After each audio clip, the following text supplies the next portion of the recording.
आज की मेरी वीडियो स्क्वायर रेक्टेंगल्स कुतरन जो होती है घरों में बच जाती है बेडशीटों के दौरान या सूटों के दौरान, तो उनसे हम कैसे फ़ायदा उठा सकते हैं। तो वीडियो को एंड तक ज़रूर देखिएगा, स्किप मत कीजिएगा और शेयर लाजमी कीजिएगा ताकि आपके साथ साथ दूसरे लोगों को भी इसका फ़ायदा हो सके और वो नो कॉस्ट के साथ एक ज़बरदस्त सी चीज़ अपने घरों में ही बना सकें। बिस्मिल्लाहिर्रहमानिर्रहीम। अस्सलाम वालेकुम। इब्तिसाम क्रिएटिव पावर में आपको खुशामदीद है। Welcome to my channel. हमेशा खुश रहें, आबाद रहें। ये पीस मेरे पास बेडशीट जब मैंने स्टिच की थी तो ये उसमें से बच गए थे और इसके साथ साथ मैंने अपनी जो बेडरूम की सेटी थी उसका भी एक कवर बना दिया था, तो ये कुतरन उसमें से बच गई थी। तो मैं आज इसके साथ भी कुछ बनाना आपको सिखाऊंगी और साथ साथ आप एक्स्ट्रा जो पिलो कवर होते हैं जो मैंने सेपरेट अपने 4 बनाए थे आप वो भी यूज़ कर सकते हैं। आपके पास अगर पिलो कवर है तो आप वो ले लें, अगर आपके पास ये कुतरन है तो आप इसको भी यूज़ कर सकती हैं, या आपकी अपनी चॉइस है।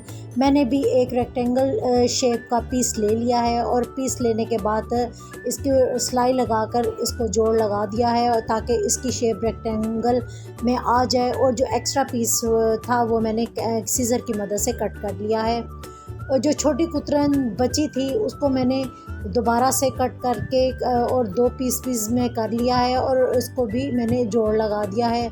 और इसके साथ एक और पीस मैंने इस तरीके से तैयार कर लिया है। तो तैयार करने के बाद इसमें जो सिलवटें पड़ी हुई थी और जहाँ पर हमने जोड़ की सिलाइयाँ लगाई थी उसको मज़ीद नीट करने के लिए मैंने इसको आयरन कर दिया है। ख़ास तौर पर उन सिलाइयों के ऊपर आप आयरन ज़रूर करें जो कि स्टिच आपने की हैं, ताकि ये अच्छे तरीके से फ्लैट हो जाएं।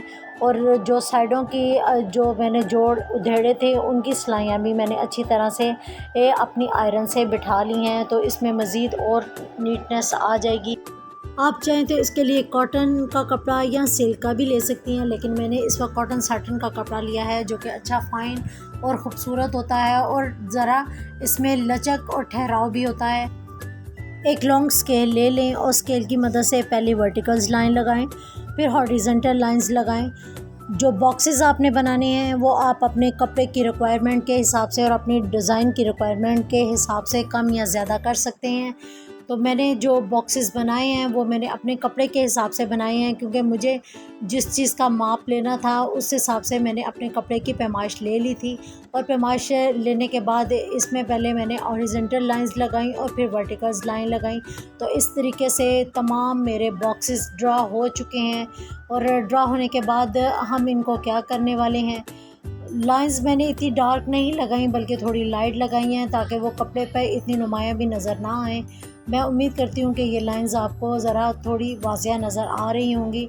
अब वर्टिकल्स लाइंस भी मैंने इसी रुख पर लगानी शुरू कर दी हैं, तो दूसरी साइड मैंने वर्टिकल्स की ली है। तो इस तरीके से जो वर्टिकल्स लाइंस हमने लगाई हैं वो तकरीबन मैंने 7x5 जो इंचज़ हैं उस पर लाइंस लगाकर बॉक्सेस को ड्रा किया है।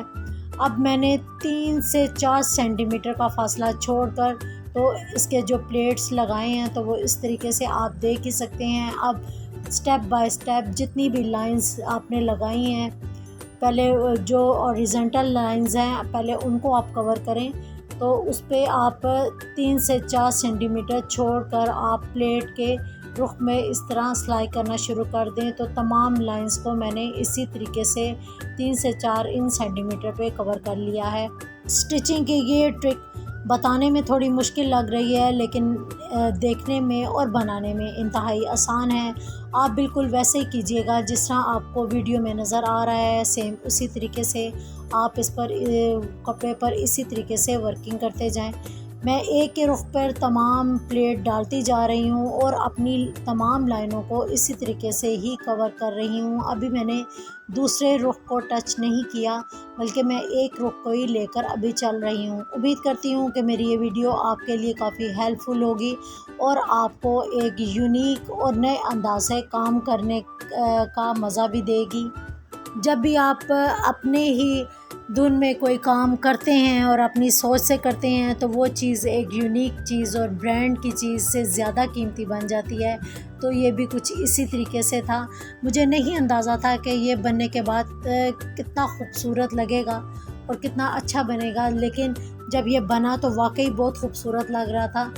अब एक रुख पे मैंने तमाम जो स्टिचिंग है कर ली है। अब जो बॉक्सेस मैंने बनाए थे वो काफ़ी बड़े थे, लेकिन मुझे इसमें बाद में सोच आई कि ये बॉक्सेस काफ़ी पैटर्न के हिसाब से बड़े थे और मेरा कपड़ा काफ़ी बच गया था। तो इस बॉक्सेस के सेंटर में भी मैंने एक और लाइन लगाने के बाद इसके अंदर भी मैंने प्लेट डालने शुरू कर दिए। पहले ये बॉक्सेस मैंने 10 इंचज़ पे बनाया था, लेकिन अब मेरे दरमियान जो एक और प्लेट आ गया तो इस तरह 5 इंचज़ का फ़ासला बीच में रह गया। तो ये प्लेट मैंने 5 इंचज़ के फ़ासले पर आ गए। अब दोनों प्लेट्स को मैंने एक हुक पे पकड़कर फ़ोल्ड करती जा रही हूँ, बिल्कुल इस तरह एक बॉक्स की सूरत में, और इसको सिलाई करती जा रही हूँ।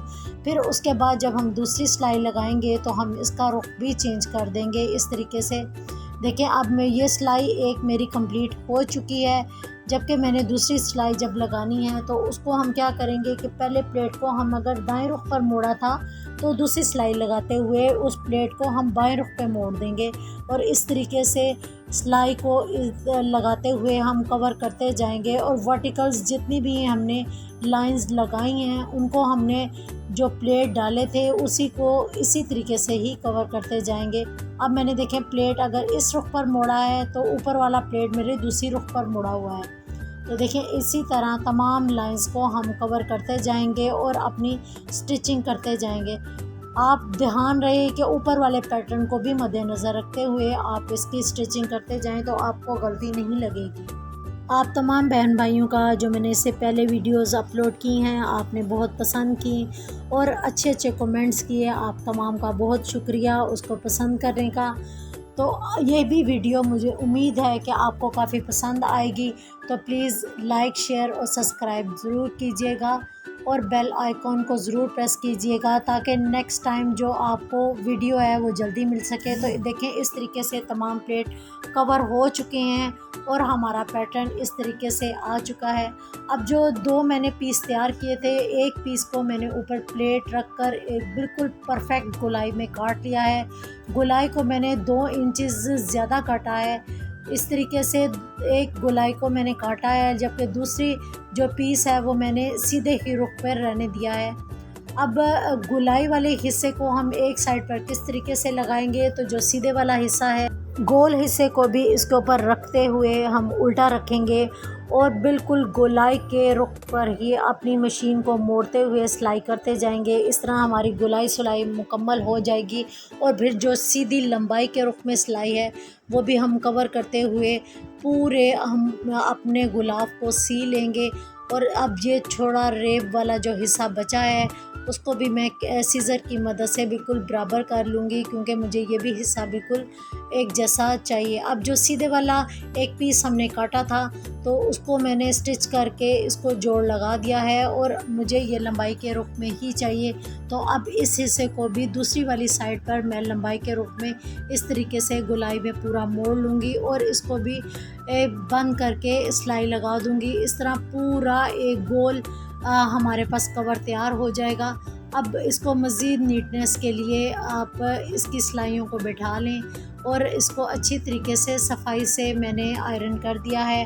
अब आयरन करने के बाद जो दूसरे वाला हिस्सा है उसको बिल्कुल मैंने सीधा सिलाई किया था और इसके ऊपर बिल्कुल जैसे हम अपने ट्राउज़र का नेफ़ा वगैरह बनाते हैं सेम उसी तरीके से हमने नेफ़ा बना दिया है। लेकिन इस साइड को जो गोल हिस्सा था उसको मैंने मगज़ी के रुख में लेकर आना है। तो मगज़ी मैंने 3 सेंटीमीटर के फासले पर लगा दिया है और साथ साथ मैंने अपने प्लेट को भी मद्देनज़र रखते हुए फ़ोल्ड करती जा रही हूँ।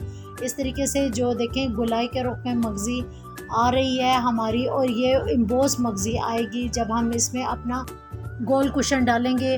तो ये मगज़ी किस तरीके से आएगी ये मैं आपको डालने के बाद ख़ुद ही इसकी खूबसूरती बता सकूँगी। तो देखें जो हमने नेफ़ा बनाया था उसमें मैंने इलास्टिक डाल दिया है और इलास्टिक बनाने के बाद इसको थोड़ा आप तंग कर लें। बेडरूम में जो सेटी होती है मैंने बिल्कुल बेडशीट के साथ ही सेटी का कवर भी बना देती हूँ।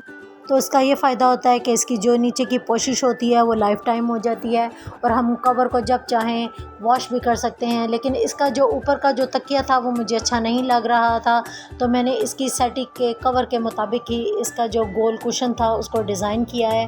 तो देखिए, उम्मीद करती हूँ कि आपको ये मेरी डिज़ाइनिंग काफ़ी पसंद आई होगी। तो यकीन करें, ये इतना खूबसूरत लग रहा था कि मुझे ख़ुद भी यकीन नहीं आ रहा था कि ये बिल्कुल इस तरह लग रहा था जैसे मैंने बाज़ार से एक ब्रांड का कुशन लेकर इसके साथ सेटिंग किया है। उम्मीद करती हूँ ये आपको पसंद आया होगा। दुआ में ज़रूर याद रखिएगा। अल्लाह हाफ़िज़।